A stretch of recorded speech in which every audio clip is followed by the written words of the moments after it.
Friends, आज हम बात करें फ्यूचर ग्रुप डील की। जैसे कि आपको पता ही है, दिल्ली हाई कोर्ट ने डील को अप्रूवल दे दिया है और डील आगे बढ़े प्रोसेस, इसके ऊपर उन्होंने अपनी तरफ से परमिशन दे दी है और अपने फैसले में कहा है कि डील आगे बढ़ सकती है। और इसी के खिलाफ अमेजॉन फिर से सुप्रीम कोर्ट में अपील की थी इस डील को रुकवाने के लिए, और सुप्रीम कोर्ट में आज सुनवाई हुई है और उसके दौरान सुप्रीम कोर्ट ने अपना एक अंतरिम आदेश दिया है। लेकिन अभी इसकी सुनवाई आगे चलेगी, तो क्या है वो अंतरिम आदेश और क्या इफेक्ट पड़ने वाला है उसका इस डील के ऊपर जानेंगे इस वीडियो के माध्यम से। लेकिन फ्रेंड, उससे पहले अगर आप पहली बार मेरे चैनल पे आए तो चैनल को सब्सक्राइब कर दीजिए, एक बेल आइकॉन दबा दीजिए ताकि जब भी नया वीडियो बनाऊं पहला नोटिफिकेशन आपको मिले।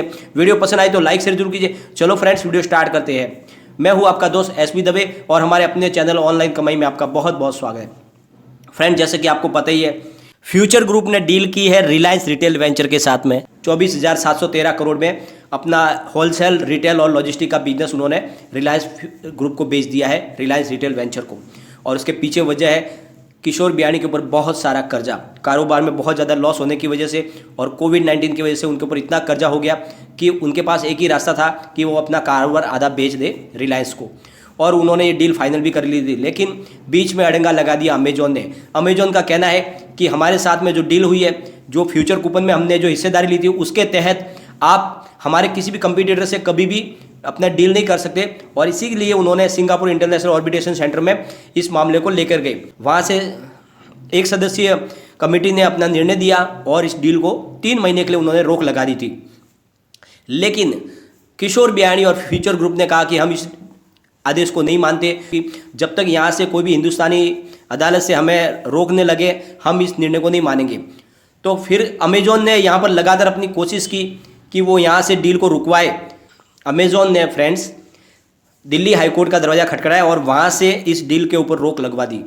तो सिंगल जज की बेंच ने इस डील को रुकवा दिया कि जहाँ तक यथास्थिति है उसी पे रखा जाए, डील को आगे न बढ़ाया जाए। तो इस आदेश के खिलाफ किशोर बियाणी ने फिर से दिल्ली हाई कोर्ट का दरवाज़ा खटखटाया और वहाँ पर 2 जजों की बेंच ने इस फैसलों को उलट दिया और उन्होंने कहा कि ये डील आगे चलनी चाहिए, इस डील को रोक नहीं सकते, क्योंकि जो भी है हिंदुस्तानी नियम के अनुसार ही डील चल रही है। तो उन्होंने प्रोसेस को फिर से हरी झंडी दे दी और इस वजह से जो ऑलरेडी पहले से सेबी की क्लियरेंस मिल चुकी है, सीसीआई ने अप्रूवल दे दिया है, एनसीएलटी के अंदर इसकी सुनवाई चल रही है और एनसीएलटी की अप्रूवल के बाद में ये डील पूरी तरह से फाइनल हो जाएगी।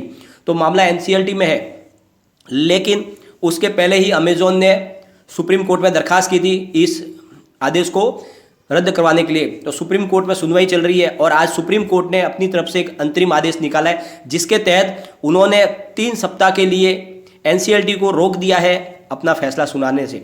उन्होंने इसको पूरा नहीं रोका है, बल्कि उनके फैसले को 3 सप्ताह के लिए डिले करने को कहा है। लेकिन इसके दौरान एनसीएलटी को यह कहा गया कि आप डील को आगे बढ़ाते रहे, जो भी प्रोसेस है इसका पूरा कीजिए। यानी एक तरह से उन्होंने डील को रोकने की बात नहीं की है, सिर्फ फैसला सुनाने से मना किया है। आप तब तक अपना प्रोसेस जो है पूरा कीजिए।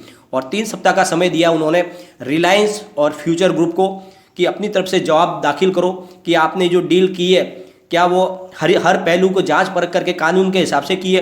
तो उनसे उनका जवाब मांगा गया है, जो भी अमेजॉन की आपत्ति है उसके ऊपर उनको जवाब देना है।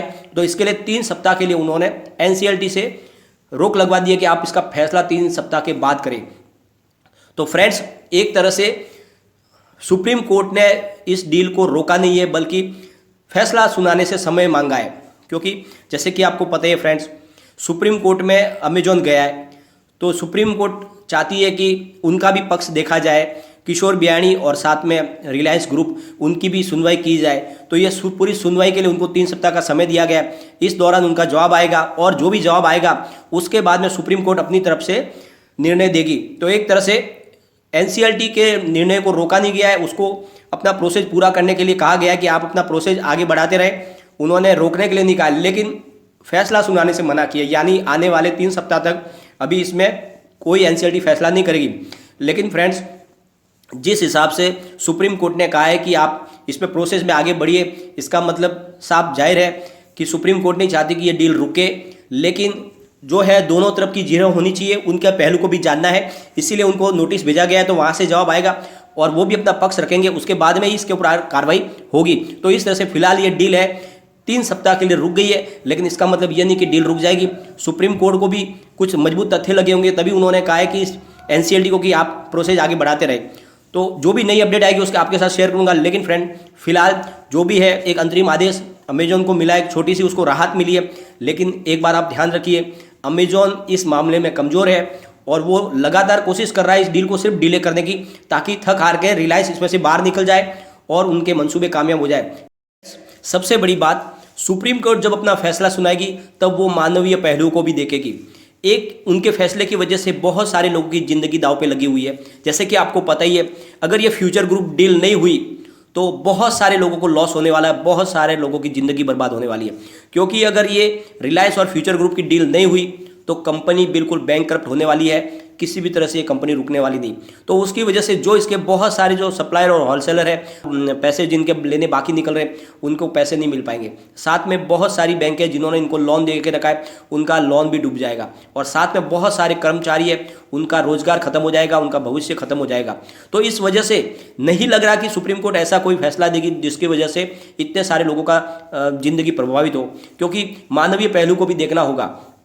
अमेजोन सिर्फ अपनी एक जिद की खातिर इस डील को रुकवाना चाहता है, लेकिन उससे पहले फ्यूचर ग्रुप ने लगातार उससे रिक्वेस्ट की थी कि आप हमारे लिए कोई एक स्ट्रेटेजिक पार्टनर लाके हमें दे, क्योंकि हमसे अब ये बिजनेस नहीं संभलेगा, हमारे पे बहुत ज़्यादा कर्जा हो चुका है और इस कर्ज को हम मुक्ति चाहते हैं और इसलिए जरूरी है कि हम अपना आधा बिजनेस किसी और को बेच दें। तो उन्होंने रिक्वेस्ट की थी। उस समय अमेजोन ने ध्यान नहीं दिया, उस समय अमेजोन ने इसको एक तरह से हल्के में लिया था। लेकिन जब उन्होंने अपनी तरफ से कोशिश करके रिलायंस इंडस्ट्रीज के साथ में डील फाइनल कर ली, तब उसने अड़ंगे लगाए, और वो भी काफ़ी समय के बाद। जब डील का प्रोसेस आगे बढ़ गया उसके बाद में उसने अड़ंगे लगाए। तो ये उनकी मंशा जाहिर करती है कि उनकी मंशा साफ नहीं है, जबकि फ्यूचर ग्रुप के अंदर अमेजन का डायरेक्ट दखल नहीं है। क्योंकि जो अमेजन ने अपना हिस्सा खरीदा है वो है फ्यूचर कूपन के अंदर, जो एक अनलिस्टेड कंपनी है, और एक इस क्लोज के आधार पर ही उसने ये सारा अड़ंगा खड़ा किया है। लेकिन बात यह है कि डील जो है वो अपने सारे नियम कायदों के अनुसार हुई है, और अगर डील में कोई कमी होती तो सेबी इसको अप्रूवल नहीं करती, सीसीआई इसको अप्रूवल नहीं करती। तो जितनी गवर्नमेंट की एजेंसी है वो लगातार इस डील को अप्रूवल कर रही है, इसका मतलब डील पूरी तरह से लीगल है। तो फिर इसमें अमेजन को रोड़े लगाने की जरूरत नहीं है। अमेजन को ज़्यादा से ज़्यादा यह है कि जो भी उसने इन्वेस्टमेंट अपना किया है उस इन्वेस्टमेंट को अपना ब्याज के साथ वापस ले ले और अपना इसका पीछा छोड़े, यही एक सही रास्ता होता है। बाकी डील के अंदर अड़ंगे लगाने से कोई मतलब नहीं है। तो फ्रेंड्स, आपको ज़्यादा टेंशन लेने की जरूरत नहीं है, और जो भी इसके इन्वेस्टर है, शेयर होल्डर है, उनको भी अब ज़्यादा टेंशन लेने की जरूरत नहीं है, क्योंकि सुप्रीम कोर्ट हर पहलू पे जांच करेगी। और अभी तो उनका पक्ष बाकी है, अपना फ्यूचर ग्रुप भी अपना पक्ष रखेगी, उसके बाद में सुप्रीम कोर्ट अपना फैसला देगी।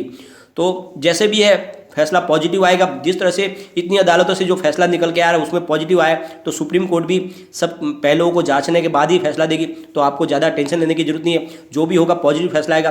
थोड़ी सी डील अभी डिले हो जाएगी, लेकिन डील होगी जरूर। और एनसीएलटी अपनी तरफ से सारी फॉर्मेलिटी आगे जो है अपना प्रोसेस बढ़ाती रहेगी, इसलिए आने वाले समय में डील जैसे ही सुप्रीम कोर्ट का फैसला आएगा इसके ऊपर मोहर लग जाएगी। तो आपको ज़्यादा टेंशन लेने की जरूरत नहीं है। बाकी ये डील होके रहेगी, इसको कोई रोक नहीं पाएगा।